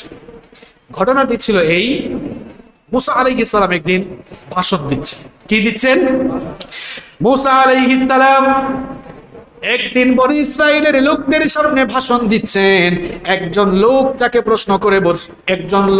প্রশ্ন করে বসলো। সে বলল, গো আল্লাহর নবী মুসা, আপনার কাছে আমার একটা প্রশ্ন, বলেন তো দেখি, মানুষের মধ্যে সবচাইতে জ্ঞানী ব্যক্তিকে, দেখছেন প্রশ্নটা কেমন, মানুষের মধ্যে সবচাইতে জ্ঞানী ব্যক্তিকে। মুসা আলাইহিস সালাম মনে মনে চিন্তা করলেন, যেহেতু আমি হচ্ছে এই জামানার শ্রেষ্ঠ নবী, সুতরাং আমার চাইতে জ্ঞানী এখন আর কেউ থাকতে পারে না। এই জন্য তিনি বললেন, মানুষের মধ্যে সব চাইতে জ্ঞানী হলাম আমি। মুসা আলাইহিস সালাম যখন এই জবাব দিলেন, আল্লাহ তাআলার কাছে মুসা আলাইহিস সালামের এই জবাব পছন্দ হলো না। আল্লাহ তাআলার কাছে মুসা আলাইহিস সালামের এই জবাব ভালো লাগলো না। এই জন্য আল্লাহ তাআলা মুসা আলাইহিস সালামকে পরীক্ষা করতে চাইলেন। মুসা আলাইহিস সালাম জবাবে যদি বলতেন, আমি এ ব্যাপারে জানি না, আল্লাহই সবচেয়ে ভালো জানেন, তাহলে আর তাকে পরীক্ষায় ফেলা হতো না। তিনি বলে ফেললেন, আমি সবচাইতে জ্ঞানী, এই জন্য আল্লাহ তাআলা তাকে পরীক্ষা করতে চাইলেন। আল্লাহ তাআলা বললেন, ওগো আমার নবী মুসা, তুমি যে জবাবে ঝটপট করে বলে ফেললে তুমি সবচাইতে জ্ঞানী, কিন্তু তুমি কি জানো নাকি, 2 সমুদ্রের মিলনস্থলে তোমার চাইতে আমার আরেক বান্দা আছে যে তোমার চাইতে আরো বেশি জ্ঞানী। মুসা আলাইহিস সালাম এই কথা শুনে বললেন, ওগো আমার রব, আমার চাইতে জ্ঞানী মানুষ যেহেতু আছে, সুতরাং তার সন্ধান আমি কিভাবে লাভ করতে পারি, তার কাছে আমি কিভাবে যেতে পারি, তার কাছ থেকে আমি কিছু জ্ঞান অর্জন করতে চাই, আমি তার সাথে সাক্ষাৎ করতে চাই, কোন জায়গায় গেলে আমি তাকে পাবো? আল্লাহ তাআলা তখন বললেন, তুমি থলের মধ্যে একটি মাছ নাও, থলের মধ্যে একটি মাছ নিয়ে 2 সমুদ্রের মিলনস্থলের দিকে যাত্রা শুরু করো, সফর শুরু করো। মুসা আলাইহিস সালাম তার ভাগনা এবং তার খাদেম ইউশা বিন নুন আলাইহিস সালামকে সঙ্গে নিয়ে এবার দুই সমুদ্রের মিলনস্থলের দিকে যাত্রা করলেন। দুই সমুদ্রের মিলনস্থলের দিকে যাত্রা করার সময় সাইয়েদনা মূসা আলাইহিস সালাম তিনি তার ভাগনা এবং খাদেম ইউশা বিন নুন আলাইহিস সালামকে বলেছিলেন, সূরা কাহাফের 60 নম্বর আয়াত থেকে সেই ঘটনা বর্ণিত হচ্ছে, ওয়া ইয ক্বালা মূসা লিফাতাহু লা আবরাহু হাত্তা আবলুগা মাজমাআল বাহরাইনি আও আমদিয়া হুকুবা। মূসা আলাইহিস সালাম তিনি তার সহচর অর্থাৎ ইউশা বিন নুন আলাইহিস সালামকে বলেছিলেন, আমরা ততক্ষণ পর্যন্ত পথ চলতে থাকব যতক্ষণ না আমরা দুই সমুদ্রের মিলনস্থলে পৌঁছাই, ততক্ষণ পর্যন্ত আমরা চলতে থাকব। তারা এবার থলের মধ্যে মাছ নিয়ে দুই সমুদ্রের মিলনস্থলের দিকে যাত্রা করলেন। আল্লাহ তাআলা মূসা আলাইহিস সালামকে বললেন, যেই জায়গাতে যাওয়ার পরে তোমার থলের মাছ জীবিত হয়ে থলে থেকে বের হয়ে যাবে, ওই স্থানেই তুমি আমার সেই বান্দাকে পাবে। সেই বান্দা ছিলেন সাইয়েদনা খিজির আলাইহিস সালাম। আল্লাহ তাআলা বললেন, আমার বান্দা খিজিরকে তুমি সেখানেই পাবে, যেখানে যাওয়ার পরে তোমার থলে থেকে মাছ জীবিত হয়ে বের হয়ে সমুদ্রে পড়ে যাবে, সেখানেই তুমি আমার জ্ঞানী বান্দা খিজিরকে পাবে। মূসা আলাইহিস সালাম তার সফর সঙ্গে ইউশা বিন নুন আলাইহিস সালামকে নিয়ে পথ চলা শুরু করলেন। পথ চলতে চলতে সাগরের তীরে হাঁটতে হাঁটতে তারা একটি বিশাল পাথরের খণ্ডের কাছে পৌঁছালেন। সেই পাথর খণ্ডে মাথা রেখে তারা এবার ঘুমিয়ে পড়লেন। তারা যখন ঘুমিয়ে পড়লেন, হঠাৎ করে এবার থলেতে থাকা সেই মাছের গায়ে সমুদ্রের একটি ঢেউয়ের ছিটা লাগলো, ঢেউয়ের পানির ছিটা লাগলো। সঙ্গে সঙ্গে মাছটি জীবিত হয়ে থলে থেকে বের হয়ে এবার সে সমুদ্রে পড়ে গেল। ইউশা বিন নুন আলাইহিস সালাম ঘটনাটি নিজের চোখে দেখলেন। তিনি দেখলেন যে মাছ যখন পানিতে পড়ে গেল, সঙ্গে সঙ্গে এই মাছ যেদিকে যাচ্ছে সেদিকে একটা টানেল, একটা সুড়ঙ্গ তৈরি হয়ে গেল। মাছ যেদিকেই পথ চলা শুরু করলো সেদিকে আল্লাহ পানির প্রবাহ বন্ধ করে দিলেন। একটি নালা অর্থাৎ টানেলের মতো অবস্থা তৈরি হয়ে গেল। আল্লাহ তাআলা এই ঘটনা এভাবে বর্ণনা করছেন, ফালাম্মা বালাগা মাজমা'a বাইনিহিমা নাসিয়া হুতাহুমা ফাত্তাখাযা সাবিলাহু ফিল বাহরি সারাবা। আল্লাহ তাআলা বললেন, তারা যখন সেই দু সমুদ্রের মিলনস্থলে পৌঁছালো, তারা তখনও জানতেন না যে সেটা দু সমুদ্রের মিলনস্থল। অর্থাৎ তারা যখন ওই পাথরে মাথা রেখে ঘুমিয়ে পড়লেন, মাছ থলে থেকে বের হয়ে গেল, থলে থেকে বের হয়ে সমুদ্রে ঝাঁপ দিল। আর ইউশা বিন নুন আলাইহিস সালাম ঘটনাটি দেখলেন। কিন্তু মূসা আলাইহিস সালাম ঘুম থেকে জাগার পরে ইউশা বিন নুন আলাইহিস সালাম ঘটনাটি মূসা আলাইহিস সালামকে বলতে ভুলে গেলেন। তিনি আর ঘটনাটি বললেন না। মূসা আলাইহিস সালাম ঘুম থেকে জাগ্রত হওয়ার পর মূসা আলাইহিস সালাম ইউশা বিন নুন আলাইহিস সালামকে বললেন, চলো, আমাদেরকে এখানে থেমে থাকলে চলবে না। তারা আবার পথ চলা শুরু করলেন। ওই দিনের বাকি অংশ পথ চললেন, রাতের বেলাও সারা রাত তারা পথ চললেন। সকালবেলা আবার মূসা আলাইহিস সালাম ক্লান্ত হয়ে গেলেন। ক্লান্ত হয়ে মূসা আলাইহিস সালাম ইউশা বিন নুন আলাইহিস সালামকে বললেন যে সকালের নাস্তা প্রস্তুত করো, এই সফরে আমরা ক্লান্ত হয়ে গেছি। কোরআনুল কারীমে এসেছে, ফালাম্মা জাওয়াজা ক্বালা লিফাতাহু আতিনা গাদাআনা লাকাদ লাকিনা মিন সাফারিনা হাদা নাসাবা। মূসা আলাইহিস সালাম তিনি বললেন যে আতিনা গাদাআনা, সকালের নাস্তা নিয়ে আসো, কারণ এই সফরে আমরা ক্লান্ত হয়ে গিয়েছি। ইউশা বিন নুন আলাইহিস সালাম এবার যখন নাস্তা প্রস্তুত করতে যাবে, মনে পড়লো, আয়রে গতকাল তো ঘটনা ঘটে গেছে অলরেডি, ফলে থেকে মাছ বের হয়ে গিয়েছে। তিনি এবার মূসা আলাইহিস সালামকে গিয়ে বললেন, ক্বালা আরাআইতা ইয আওয়াইনা ইলাস সাখরাতি ফাইন্নী নাসিতুল হুতা ওয়া মা আনসানিয়াহু ইল্লাশ শাইতানু আন আযকুরা ওয়াত্তাখাযা সাবিলাহু ফিল বাহরি আজাবা। ইউশা বিন নুন আলাইহিস সালাম বললেন যে আমি তো একটি কথা আপনাকে বলতে ভুলে গিয়েছিলাম। আমরা যখন ওই পাথরের খণ্ডে মাথা রেখে ঘুমাচ্ছিলাম, আরাম করছিলাম, আমি তো আপনার আগে জেগে গিয়েছিলাম। আমি জেগে দেখলাম যে সাগরের একটি ঢেউয়ের পানির ছিটা এসে মাছের গায়ে লাগলো, আর মাছ সাথে সাথে জীবিত হয়ে থলে থেকে বের হয়ে সমুদ্রে ঝাঁপ দিল। কিন্তু আপনি ঘুম থেকে ওঠার পরে আমি এটা আপনাকে বলতে ভুলে গিয়েছিলাম। মূসা আলাইহিস সালাম বলেন, আরে তুমি যে আমাকে বলতে ভুলে গেলা, ঘটনাটা তো ওখানেই ঘটে গেল। কারণ আল্লাহ তো আমাকে বলেছেন যেখানে যাওয়ার পরে তোমার থলে থেকে মাছ বেরিয়ে যাবে জীবিত হয়ে, সেখানেই আমার বান্দা খিজিরকে তুমি পেয়ে যাবে। সুতরাং কেন তুমি আমাকে বললে না? তখন ইউসুফ বিন নূন আলাইহিস সালাম বলেন, আসলে আমি ইচ্ছে করে ভুলে যাইনি, শয়তানই আমাকে ভুলিয়ে দিয়েছিল। মুসা আলাইহিস সালাম তখন বললেন, ক্বালা যালিকা মা কুন্না নাবগি ফারতাদ্দা আলা আতারিহিমা কাসাসা। মুসা আলাইহিস সালাম বললেন, আমরা তো সেই জায়গাটির অনুসন্ধান করছি, চলো আমরা সেই জায়গাতেই ফিরে যাই। আবার তারা তাদের পদচিহ্ন অনুসরণ করে, পায়ের চিহ্ন অনুসরণ করে ওই জায়গাতেই আবার পৌঁছে গেলেন। ওই জায়গায় যখন তারা পৌঁছালেন, ওই জায়গায় পৌঁছার পরে দেখলেন এক লোক চাদর মুড়ি দিয়ে শুয়ে আছে, চাদর দিয়ে হাত পা তার শরীরের সব কিছু ঢেকে শুয়ে আছে। মুসা আলাইহিস সালাম তার পাশে গিয়ে সালাম দিলেন। খিজির আলাইহিস সালাম অবাক হয়ে গেলেন, এই দেশে এই জায়গাতে সালাম কে দেয়? তুমি কে? মুসা আলাইহিস সালাম বলেন, আমি বনি ইসরাইলের মুসা। খিজির আলাইহিস সালাম তাকে চিনে ফেললেন। খিজির আলাইহিস সালাম তখন তাকে বললেন, আমি তো তোমাকে চিনি, তুমি বনি ইসরাইলের নবী মুসা। খিজির আলাইহিস সালাম নবী ছিলেন কিনা এ ব্যাপারে ইখতিলাফ রয়েছে। যেমন কোরআনুল কারীমে তাকে নবী বলা হয় নাই, এখানে এর পরের আয়াতে আল্লাহ তাআলা বলেছেন, ফাওয়াজাদা আবদাম মিন ইবাদিনা, তারা আমার বান্দা সমূহের মধ্যে এক বান্দাকে পেল। আল্লাহ তাআলা খিজির আলাইহিস সালামের পরিচয় দিয়েছেন, সে আমার বান্দা ছিল। অন্য জায়গায় আল্লাহ বলেছেন, আমি তাকে হিকমত দিয়েছি, ইলম তাকে আমি দান করেছি। আবার কোন কোন স্কলার বলেছেন খিজির আলাইহিস সালাম নবী ছিলেন। যেহেতু বিষয়টি মতভেদপূর্ণ আর কোরআনে সুস্পষ্ট করে বলা হয় নাই, আমরা ওই ইখতিলাফে যাব না। তিনি নবী ছিলেন নাকি ছিলেন না, আল্লাহু আলাম, এটা আল্লাহই ভালো জানেন। তবে মুসা আলাইহিস সালামকে আল্লাহ তাআলা খিজির আলাইহিস সালামের কাছে পাঠিয়েছিলেন, যাও, সে তোমার চেয়ে আরো বেশি জ্ঞানী। এবার মুসা আলাইহিস সালামকে খিজির আলাইহিস সালাম জিজ্ঞেস করলেন যে তুমি আমার কাছে কেন এসেছো? আবার মুসা আলাইহিস সালাম তার আগমনের উদ্দেশ্য বলছেন। তিনি বলছেন যে আল্লাহ তাআলা আমাকে বলেছেন তিনি আপনাকে সঠিক পথের জ্ঞান দিয়েছেন, এজন্য আমি এসেছি আপনার কাছ থেকে কিছু জ্ঞান আহরণের জন্য। মুসা আলাইহিস সালাম বললেন, ক্বালা লাহু মুসা হাল আত্তাবিউকা আলা আন তুআল্লিমানি মিম্মা উল্লিমতা রুশদা। মুসা আলাইহিস সালাম বললেন, আমি কি এই শর্তে আপনাকে অনুসরণ করতে পারি নাকি আল্লাহ আপনাকে যে জ্ঞান দিয়েছেন সেখান থেকে আপনি আমাকে জ্ঞান দান করবেন?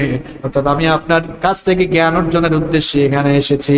খিজির আলাইহিস সালাম তখন তাকে বললেন, ক্বালা ইন্নাকা লান তাসতাতিআ মাইয়া সাবরা ওয়া কাইফা তাসবিরু আলা মা লাম তুহিত বিহি খুবরা। মুসা আলাইহিস সালামকে খিজির আলাইহিস সালাম বললেন, ওগো আল্লাহর নবী মুসা, তুমি আমার সঙ্গে ধৈর্য ধরে থাকতে পারবে না, কারণ আল্লাহ তাআলা তোমাকে এমন জ্ঞান দিয়েছেন যে জ্ঞান আমাকে আল্লাহ দেন নাই। আবার আমাকে এমন জ্ঞান আল্লাহ দিয়েছেন যা আল্লাহ তোমাকে দেন নাই। আর আমার সঙ্গে থাকতে অনেক সবরের দরকার, আমার মনে হয় তোমার সেই সবর হয়তো থাকবে না। মুসা আলাইহিস সালাম এবার বললেন, ক্বালা সাতাজিদুনি ইনশাআল্লাহু সাবিরান ওয়ালা মুসা আলাইহিস সালাম বললেন, ইনশাআল্লাহ, আপনি আমাকে সবরকারীদের মধ্যে পাবেন। কারণ খিজির আলাইহিস সালাম তো জানেন যে মুসার সবর একটু কম, আল্লাহর সঙ্গে কথা বলতে বলতে আল্লাহকে বলছিল আল্লাহ দেখতে চাই। তো বলেন, আমার সঙ্গে থাকতে হলে এত সবর তোমার হবে কিনা জানি না, থাকতে পারবা না। আর মুসা আলাইহিস সালাম বলবেন, চিন্তা করেন না, আমার সবর আছে, আমি আপনার সাথে থাকতে পারবো। খিজির আলাইহিস সালাম দেখলেন মুসা আমাকে ছাড়বে না, ধরছে আর ছাড়বে না। এবার খিজির আলাইহিস সালাম বললেন, আমার সঙ্গে থাকতে পারবে, কিন্তু কন্ডিশন আছে, শর্ত আছে। এবার মুসা আলাইহিস সালামকে তিনি শর্ত দিলেন, ক্বালা ফাইন ইত্তাবা'তানি ফালা তাসআলনি আন শাইইন হাত্তা উহদিসা লাকা মিনহু যিকরা। মুসা আলাইহিস সালামকে খিজির আলাইহিস সালাম বললেন, তুমি যদি আমাকে অনুসরণ করতে চাও, শর্ত হলো তুমি আমাকে কোনো ব্যাপারে প্রশ্ন করতে পারবা না। কি করতে পারবা না? প্রশ্ন করতে পারবা না। কারণ খিজির আলাইহিস সালাম জানেন যে মুসা আলাইহিস সালাম বেশি বেশি কি করেন? প্রশ্ন করেন। তো তিনি বললেন যে আমাকে প্রশ্ন করতে পারবা না, আমি তোমাকে কোনো বিষয়ে জানানোর দরকার হলে, ব্যাখ্যা দেওয়ার দরকার হলে আমি তোমাকে ব্যাখ্যা দিব, কিন্তু কোনো বিষয়ে প্রশ্ন করতে পারবা না। মুসা আলাইহিস সালাম বললেন, ঠিক আছে, একমত আপনার সাথে, আমি আপনাকে কোনো প্রশ্ন করবো না, কিন্তু এরপরও আমি আপনার সফর সঙ্গী হতে চাই। এবার খিজির আলাইহিস সালাম মেনে নিলেন। এবার দুজনেই এবার সফর শুরু করলেন। সমুদ্রের তীরে, সমুদ্রের পাড় দিয়ে তারা হাঁটতেছিলেন। হাঁটতে হাঁটতে পথ চলতে চলতে কিছুদিন গিয়ে তারা একটি নৌকা পেলেন। ওই নৌকায় ওঠার জন্য নৌকা চালকের সাথে তারা কথা বললেন। নৌকা চালক খিজির আলাইহিস সালামকে চিনে ফেললো, এই জন্য বিনা পয়সায় তাদেরকে নৌকায় উঠালো। বললো, আমি আপনাদের কাছ থেকে পয়সা নিব না, এই শর্তে আপনারা নৌকায় উঠতে পারে। এখন তারা নৌকায় উঠলেন।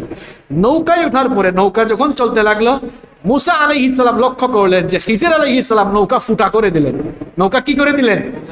ছিদ্র করে দিলেন। মুসা আলাইহিস সালাম বললেন, মুসা আলাইহিস সালাম মনে মনে ভাবলেন যে এটা কোনো কাজ হইল? এই লোকটা আমাদেরকে সম্মান জানিয়ে বিনা ভাড়ায় নৌকায় তুললো, আর আপনি তার নৌকাটা ফুটা করে দিলেন, ছিদ্র করে দিলেন, এটা কি ঠিক করলেন আপনি?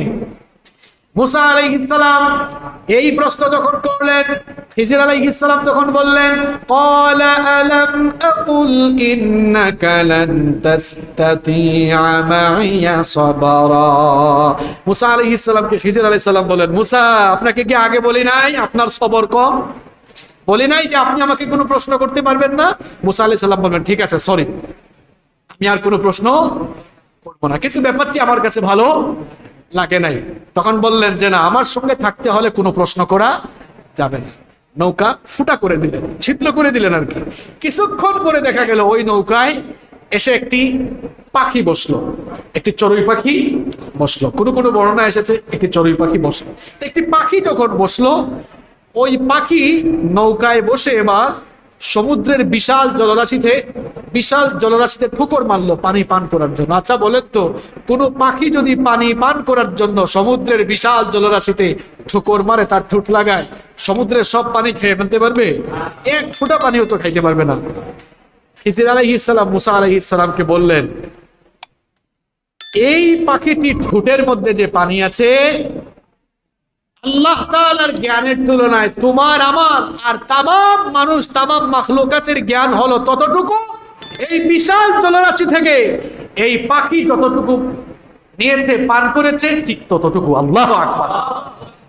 অর্থাৎ যে জ্ঞানের অহংকার মুসা তুমি করেছিলে, আল্লাহ তাআলার জ্ঞান থেকে গোটা তামাম দুনিয়ার মাখলুকাতের যে জ্ঞান, এর উদাহরণ হলো তামাম এই জলরাশি থেকে এই পাখি যেমন অল্প একটু নিয়েছে, জলরাশির কোনো ক্ষতি হয় নাই, জলরাশি থেকে কমেও নাই, ঠিক তেমনি ভাবে আল্লাহর সেই বিশারহীন জ্ঞান থেকে বা আল্লাহর জ্ঞান ভান্ডার থেকে আল্লাহ আমাদেরকে কালিল দিয়েছেন, আর সেই কালিল, সেই নগণ্য হলো এতটুকু।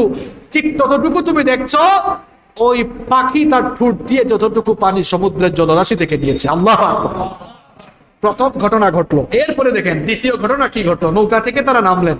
নৌকা থেকে নামার পরে তারা এবার পথ চলা শুরু করেন। কিছু দূর যেতে না যেতেই এমন একটি জায়গায় তারা গেলেন, গিয়ে তারা দেখলেন সেখানে কিছু বালক খেলাধুলায় মত্ত রয়েছে। খিজির আলাইহিস সালাম সেই বালকদের মধ্য থেকে সবচাইতে সুদর্শন, সবচাইতে সুন্দর এবং বুদ্ধিমান বালকটিকে ডেকে তাকে হত্যা করে ফেললেন। মুসা আলাইহিস সালাম বলেন, এইটা আপনি কোনো কাম করলেন? এখানে তারা খেলতেছিল, সবচেয়ে সুন্দর এবং সবচেয়ে বুদ্ধিমান ছেলেটাকে দেখে, নিষ্পাপ ছেলেটিকে দেখে আপনি হত্যা করে ফেললেন, এটা কোনো কাজ হইল? খিজির আলাইহিস সালাম বললেন, মুসা, বলেছিলাম না আমাকে কোনো প্রশ্ন করতে? মুসা আলাইহিস সালাম বিপদে পড়েছেন, প্রশ্ন করলে তো বাবা। তিনি বললেন, আচ্ছা ঠিক আছে, সরি, চলেন আরো সামনে যাই। এবার তারা সফর শুরু করলেন। যেতে যেতে আরেক জায়গায় গিয়ে তারা হাজির হয়েছেন। এগুলো কিন্তু গল্প না, এটা বুখারীতেও হাদিস এসেছে। সূরা কাহাফ আপনারা পড়বেন, সূরা কাহাফের 60 থেকে 82 নম্বর আয়াতে এই ঘটনাটি আল্লাহ তাআলা বিস্তারিত বর্ণনা করেছে। কিছু দূর যেতে না যেতেই তারা এমন এক জনপদে গিয়ে হাজির হলেন, এমন একটি জনপদের কাছে গেলেন, গিয়ে তারা তাদের কাছে খাবার চাইলেন, বলেন আমাদেরকে কিছু খাবার দাও, কিন্তু কেউ তাদেরকে কোনো খাবার দিল না। এরপরে তারা দেখলেন যে ওই জনপদে এক জায়গায় একটা দেয়াল হেলে পড়ে আছে। তো খিজির আলাইহিস সালাম ওই দেয়ালটা ঠিক করে দিলেন, প্রাচীরটা ঠিক করে দিলেন। আর মুসা আলাইহিস সালামের তো প্রশ্নের শেষ হয় না। মুসা আলাইহিস সালাম তখন বললেন, লাউ শিকতা লাত্তাখাযতা আলাইহি আজরা, আপনি তো ঠিক করে দিলেন, আপনি তো চাইলে পারিশ্রমিক নিতে পারতেন, আমরা ক্ষুধার জ্বালায় মরতেছি, এই অঞ্চলের মানুষ একটু মেহমানদারিও করে না, তা আপনি তো একটু পারিশ্রমিক নিতে পারতেন, তাইলে আমরা সবাই মিলে একটু খাওয়া দাওয়া করতে পারতাম। তখন খিজির আলাইহিস সালাম বললেন, ক্বালা হাদা ফিরাকু বাইনি ওয়া বাইনাক। খিজির আলাইহিস সালাম বলেন, মুসা তোমাকে 2 বার সুযোগ দিয়েছে, এটা 3 নাম্বার, তৃতীয়বার আর তোমার সাথে আমার কোনো সম্পর্ক নাই, এখানেই আমাদের সম্পর্ক ফিনিশ। তোমাকে না বলছিলাম আমাকে কোনো প্রশ্ন করতে পারবে না, আমি নিজেই ব্যাখ্যা দিব, মানে ব্যাখ্যা শোনানোর আগেই তুমি অস্থির হয়ে যাও, এখানেই তোমার আমার সম্পর্ক শেষ। তবে যে ঘটনাগুলো এতক্ষণ ঘটছে এবার আমি তোমাকে এর ব্যাখ্যা শোনাবো। এবার তিনি ব্যাখ্যা শোনালেন, বলেন ওই যে প্রথম ঘটনা কি ছিল মনে আছে আপনাদের? হ্যাঁ, মাশাআল্লাহ মনোযোগ আছে, ঘটনায় তো আপনাদের ভালোই মনোযোগ থাকে দেখতেছি। নৌকা কি করে দিয়েছিলেন? আমার তো সময় কম, এর জন্য আমি আয়াতগুলো আর পড়ছি না, আপনারা বাড়িতে পড়ে নিবেন ইনশাআল্লাহ। তিনি বললেন, এই যে নৌকা আমি ফুটা করেছি কেন, নৌকা ছিদ্র করেছি এই জন্য, এরা যেই অঞ্চলে নৌকা চালায় ওই অঞ্চলের বাদশা সে খুব জালেম, সে মানুষের নৌকাগুলো ছিনতাই করে নেয়, জোর করে ছিনিয়ে নেয়। আমরা যাদের নৌকায় উঠেছিলাম আল্লাহ আমাকে জানালেন যে এরা মিসকিন অসহায় মানুষ, এই নৌকার উপরেই তাদের জীবিকা, এই নৌকা দিয়ে তারা জীবিকা তারা আয় করে। তো আমি চিন্তা করলাম, আল্লাহ তাআলা আমাকে জানালেন যে যদি এই নৌকাটি আমি ছিদ্র করে দেই তাহলে ওই জালেম বাদশা এই নৌকাটি আর ছিনতাই করবে না, কারণ এই ফুটা করা নৌকা নিয়ে সে আর কি করবে। এজন্য আমি চিন্তা করলাম যদি এই নৌকাটাকে ছিদ্র করে দেই তাহলে নৌকার মালিক যে আছে এটাকে সামান্য একটু মেরামত করে সে আবার চালাইতে পারবে, এতে করে জালেম বাদশার কাছ থেকে তারা রেহাই পাবে। মাঝে মাঝে বড় জুলুমের হাত থেকে রেহাই পেতে হলে ছোট জুলুম করতে হয়। সুবহানাল্লাহ, কি সুন্দর ব্যাখ্যা। এরপরে 2 নম্বর ঘটনার ব্যাখ্যা দিলেন। 2 নম্বর ঘটনা কি ছিল? ওই যে বালক একটাকে ধরে এনে মেরে ফেললেন। তিনি বললেন, তোমার কি ধারণা আমি এমনি এমনি তাকে মেরে ফেলছি? শোনো তাকে কেন মারলাম। এই যুবক ছেলেটি, এই বাচ্চা ছেলেটি, বালক ছেলেটির মা বাবা খুব নেককার, এরা ইমানদার, কিন্তু আল্লাহ তাআলার কিতাবে লেখা হয়েছে তাদের এই ছেলে কাফের হবে, এই ছেলে আল্লাহর সঙ্গে কুফরি করবে এবং তাদের এই কুফরির কারণে তাদের মা বাবা কষ্ট পাবে। এজন্য আমি চিন্তা করলাম এই ছেলেটিকে যদি মেরে ফেলি তাহলে তার মা বাবা এই ছেলেটির কুফরি সীমালঙ্ঘনের কষ্ট থেকে বেঁচে যাবে। আর আমিও আল্লাহর কাছে দোয়া করলাম, আল্লাহ এর বিনিময়ে আরো উত্তম একটি সন্তান তার মা বাবাকে দাও, যেন ওই সন্তান এর চাইতে ভালো অর্থাৎ নেককারও হয় এবং তার অন্তরে যেন দয়া মায়া থাকে। সুবহানাল্লাহ। 3 নম্বর ঘটনার ব্যাখ্যা এবার দিলেন যে 3 নম্বর ঘটনা কি ছিল? দেওয়াল ঠিক করে দিয়েছিলেন। তিনি বললেন এই দেওয়ালটা আমি এমনি এমনি ঠিক করি নাই, কারণ আল্লাহ তাআলা আমাকে জানিয়ে দিয়েছিলেন এই দেওয়ালের মালিক যে ছিল, এই দেওয়ালের মালিক ছিল 2 এতিম ছেলে, 2 এতিম ছেলে, আর তাদের বাবাও অত্যন্ত নেককার ছিলেন, তাদের বাবা অত্যন্ত নেককার ছিলেন। তো এই এতিম ছেলে, এদের মা বাবা নাই, এখন ওই যে দেয়ালটা ছিল ওই দেয়ালের নিচে তাদের বাবার রেখে যাওয়া কিছু গুপ্তধন ছিল। এই ঘটনাটা ঘটাইছেন কে?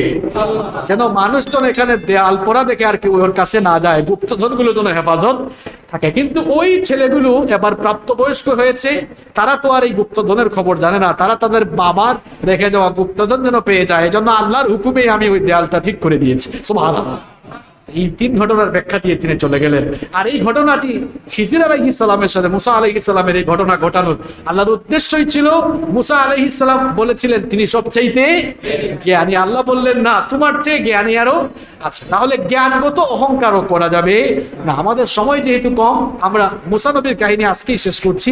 3 নম্বর যে ঘটনা সেটা হচ্ছে কারুনের ঘটনা। এটা আমি এর আগেও রমজান মাসে আপনাদেরকে বলেছিলাম, এই জন্য বিস্তারিত আর আজকে বলবো না। কারুনের ঘটনা। কারুন ছিল মুসা আলাইহিস সালামের চাচাতো ভাই। মুসা আলাইহিস সালামের কি ছিল? চাচাতো ভাই, এবং আল্লাহ তাআলা তাকে অনেক ধন সম্পদ দিয়েছিলেন। তার ধনভাণ্ডার, তার সম্পদ যে যে জায়গায় গচ্ছিত থাকতো এগুলোর চাবি বহন করার জন্য অসংখ্য লোকেরা ছিল। সুবহানাল্লাহ। চিন্তা করছেন কত ধন সম্পদ আল্লাহ তাকে দিয়েছিলেন। তার কওমের লোকেরা কারুনকে বলল যে তোমার ধন সম্পদ দিয়ে আখিরাত তালাশ করো। আমরা ধন সম্পদ দিয়ে শুধু কি করি? দুনিয়া তালাশ করি।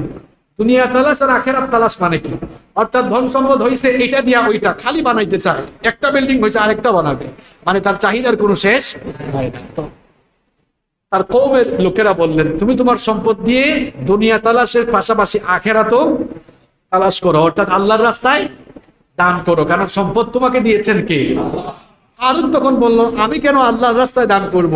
এটা তো আমাকে আল্লাহ দেন না, এগুলো আমি আমার নিজের যোগ্যতায়, নিজের জ্ঞান দিয়ে অর্জন করেছি। নাউযুবিল্লাহ। কারণ নামে কেউ আমাদের মধ্যে না থাকলেও কারণী স্বভাবের মানুষ আছে। দেখবেন অনেকে অনেক সময় বলে, এগুলো আমি অনেক পরিশ্রম করে অর্জন করেছি। আছে কিনা? বলে 20 বছর 30 বছর পরিশ্রম কমে আমি আমার এত সম্পদ কামিয়েছি। এরকম আছে না নাই? খবরদার ভাইয়েরা, এরকম কথা বলবেন না। আল্লাহ দয়া না করে 1000 বছর আপনি পরিশ্রম করলো আপনি সম্পদ পাবেন না, ঠিক কি না? এজন্য এই ধরনের কথাবার্তা বলা, এগুলো কারণী স্বভাব।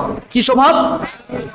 এই কথা যখন বললো আল্লাহর রাস্তায় ধন সম্পদ দান করলো না, আল্লাহ তাআলা কারুন তার প্রাসাদ, তার সম্পদ শুদ্ধতাকে মাটির নিচে দাবিয়ে দিলেন। এই ঘটনাটিও আপনারা পড়বেন। এটি কোরআনুল কারীমের 28 নম্বর সূরা, সূরা কসাসের 76 থেকে 83 নম্বর আয়াতে বিস্তারিত বর্ণনা এসেছে। তো আজ আমরা মুসা আলাইহিস সালামের ব্যক্তি জীবনের সাথে ঘটে যাওয়া 3টি ঘটনা বললাম, এবং এর মাধ্যমে বিগত 6 জুমায় আমরা মুসা নবীর কাহিনী শেষ করতে পেরেছি, আলহামদুলিল্লাহ।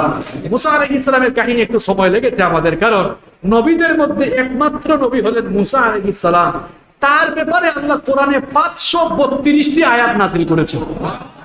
কতটি আয়াত? 532টা আয়াতকে আমি এক জুমায় তেলাওয়াত করে শেষ করতে পারবো? তো সম্ভব না। তো আর আমরা তো কোরআনের বাইরে কিছু বলিও নাই। তাহলে আমরা মুসা আলাইহিস সালামের কাহিনী শেষ করলাম। যেহেতু রবিউল আউয়াল মাস আগামীকাল থেকে শুরু হবে, এজন্য বাদবাকি নবীদের জীবনী আমরা পরে আলোচনা করব। আগামী জুমা থেকে আমরা আমাদের প্রাণপ্রিয় নবী রাহমাতাল লিল আলামিন মুহাম্মাদুর রাসূলুল্লাহ সাল্লাল্লাহু আলাইহি ওয়াসাল্লামের পুরো জীবনের আলোচনা আগামী জুমা থেকে শুরু করব ইনশাআল্লাহ। আসসালামু আলাইকুম ওয়া রাহমাতুল্লাহি ওয়া বারাকাতুহু। আচ্ছা, সবাই একটু বসেন প্লিজ। এখানে একটা ঘোষণা আছে।